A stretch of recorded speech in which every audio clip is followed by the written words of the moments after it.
Alors bonjour tout le monde, cette vidéo va vous permettre de voir en fait les fonctions qu'on avait sur Moto et l'équivalent qu'on peut utiliser dans la version de l'agenda Studio.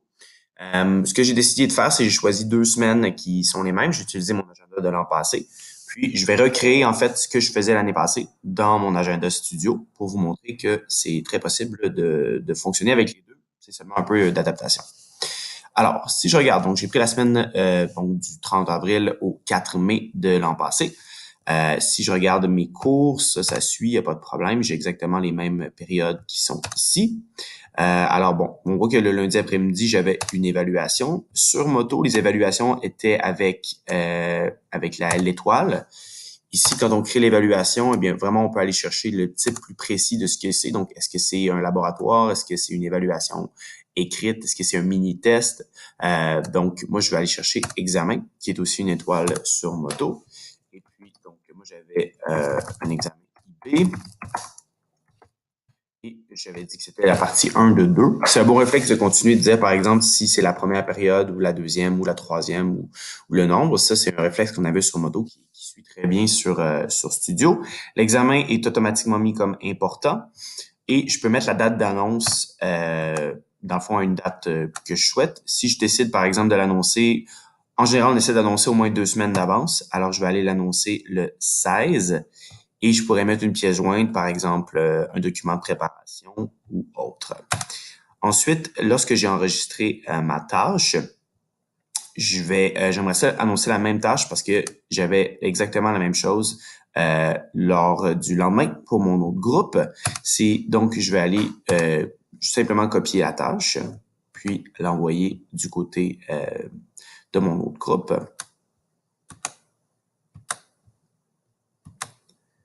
Et une fois que j'ai préparé ça, je peux décider est-ce que je la publie à ce moment-ci ou pas. Je vais décider, par exemple, de la publier. Alors, je fais publier au groupe. Et vu qu'elle est là 2 fois, elle va être publiée au groupe en même temps. J'ai pas à refaire le processus pour chacun. Si, par exemple, j'avais envie de modifier, je disais, bon, finalement, les élèves, elles ont besoin de leurs écouteurs. Je décide d'aller modifier ma tâche et je dis, OK, donc non seulement il y a l'examen, mais en plus, j'ai besoin que vous ameniez vos écouteurs.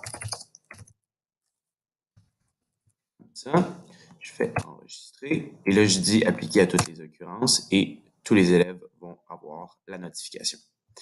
Dans cette semaine-là, j'avais aussi donc des présentations. J'avais Presentation Reading Circle, j'avais 1 et 2 ici. Alors, je vais aller chercher le groupe dans lequel c'était et là, j'appelle ça donc, cette fois-ci, je vais plutôt appeler ça présentation orale. Ça peut sauver un peu de temps aussi. On ne dit pas nécessairement que c'est une présentation orale, donc je la place 1 sur 2 et je la mets dans mon groupe. Ces présentations orales-là, je me souviens qu'elles demandaient quand même pas mal de temps de préparation. Alors, je décide de les annoncer un peu auparavant. Je vais aller les annoncer peut-être, je vais dire encore un bon 2 semaines avant. C'est une bonne durée. Puis, disons qu'au niveau des pièces jointes, je sais que j'avais souvent répété donc ce qu'elles avaient à faire exactement. Alors, je décide que je vais mettre mon PDF.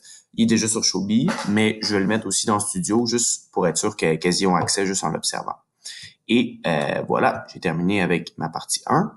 Puis là, je décide que j'aimerais ça donc avoir la partie 1 et la partie 2. Alors, je peux quand même aller chercher et copier ma tâche et la coller même dans le même groupe. Donc, je vais aller chercher ça ici. Et je vais simplement la modifier pour dire que celui-là va être le deuxième. Je vais modifier ici. Et je dis que c'est le 2 de 2. Et donc, ma date d'annonce est un petit peu plus, est toujours de 2 semaines, mais bon, elle est un peu décalée parce que j'ai changé, je suis un jour plus tard. Mais j'ai toujours ma pièce jointe et je fais enregistrer. Là, je décide que vu que j'ai modifié celle-là pour mettre 2 de 2 pour sauver du temps, je dis que je vais appliquer à cette occurrence seulement. Et là, on va voir que celle-là est rendue 2 de 2 et celle-là est seulement 1 de 2. Ensuite, j'avais ensuite la suite de mon évaluation ici que j'avais déjà entré. J'avais aussi un devoir ici que j'avais noté, qui était donc un document pour mes élèves de secondaire. Pour les devoirs, ce que je décide de faire, donc, je vais le placer. J'ai décidé de l'annoncer le jour même, donc vraiment mettre la date de remise, puis qui va être placée le jour même. Et je vais donc le placer pour mon anglais 112. Tout ça me semble correct. J'enregistre. Et bon, puisque j'ai 112 qui est ici, je vais aller encore une fois copier mon devoir et je vais aller le placer avec mon 156 qui est là et mon 134 qui est ici. Alors voilà, j'ai mes 3 devoirs qui sont là. Et j'avais aussi quelques notes personnelles cette semaine-là. Donc, j'avais le sommet iPad que je plaçais en haut, mais je plaçais ici aussi. On peut encore placer des choses en haut, juste là. Il y a un espace. Alors, j'avais le sommet iPad le jeudi et le vendredi. Alors, ça, c'est personnel. Automatiquement, on le met comme personnel. Donc, il n'y a pas de période, il n'y a pas rien. Je pourrais mettre une pièce jointe, mais c'est pas nécessairement important. Puis bon, j'entre ça ici. Et encore une fois, je peux dire, bon, ben vu que c'est pendant 2 jours, je veux pas répéter. Bon, on peut répéter par exemple tous les jours, tous les dimanches, tous les lundis. Bon, je décide que je veux pas nécessairement répéter vu que c'est seulement le lendemain. Fait que je vais juste copier, puis je vais aller le placer ici. Et là, je vais avoir mon sommet iPad pour mes 2 journées. Ça va. Maintenant, j'avais quelque chose à mettre aussi la fin de semaine. Alors, je peux venir l'ajouter ici. J'étais dans un chalet cette fin de semaine-là. Bon, là, je veux pas que les élèves voient ça. Je veux pas que ce soit nécessairement quelque chose qu'ils voient. Donc, moi, je veux me rappeler que j'ai mon chalet. Bon, je suis en séjour même. Puis, pas de pièce jointe, pas rien, juste pour me rappeler. Alors, je le place comme ça. Et bon, je vais me rappeler de cette façon-là. J'avais aussi du rugby l'après-midi. Alors, je vais le placer ici. Et voilà, donc j'ai placé mes 2 trucs personnels. Sachez que pour les tâches personnelles, vous pouvez aussi synchroniser vos calendriers, ce qui permet de sauver du temps, puis de vraiment lier le calendrier Google ou l'application que vous avez sur votre iPad à votre calendrier studio. C'est assez simple à faire. Je vais essayer de préparer une vidéo ou en tout cas des indications pour le faire bientôt. Et ça fait qu'en fait, les événements apparaissent automatiquement. Vous pouvez aussi sélectionner lesquels ou quel calendrier vous souhaitez qu'ils apparaissent et quel calendrier vous souhaitez qu'ils n'apparaissent pas. Par exemple, pour les anniversaires, les événements, tout ça, ça peut être synchronisé avec Studio sans problème. Donc voilà, sinon au niveau de Shobi ensuite, dans la vue, on a déjà mentionné par le passé que dans Shobi, on peut avoir la vue du mois. On peut le faire aussi sur Studio. Par contre, il faut revenir en arrière, ce qui est frustrant un peu. On reste pas sur la même période où on était. Puis dans la vue du mois, on n'a pas tous les détails non plus, mais on peut quand même cliquer pour aller voir qu'est-ce qui se passe ce jour-là. Donc, avoir plus de détails. Si, disons, je décide que ce jour-là, je veux aussi modifier ça ici, je peux aller modifier et puis aller chercher donc aller modifier la tâche en question. Et vraiment, je peux aussi venir chercher chacun de mes groupes ou chacune des périodes et les modifier pour la vue du mois. Mais il faut revenir en arrière, c'est un peu plus long. La vue du jour, même chose. Pour le jour, c'est encore plus frustrant parce que là, il faut vraiment revenir en arrière. Donc, la vue du jour est peut-être une vue qui est bien à voir vraiment pour le moment même. Parce que si je veux planifier jour par jour, ben là, je vais avoir à revenir très, très, très longtemps en arrière. Puis, ça va prendre un bon moment avant que je puisse arriver à la journée spécifique où je voulais voir mon cours. Comme là, je dis, bon, ben le 6 juin, c'est ce qui se passe.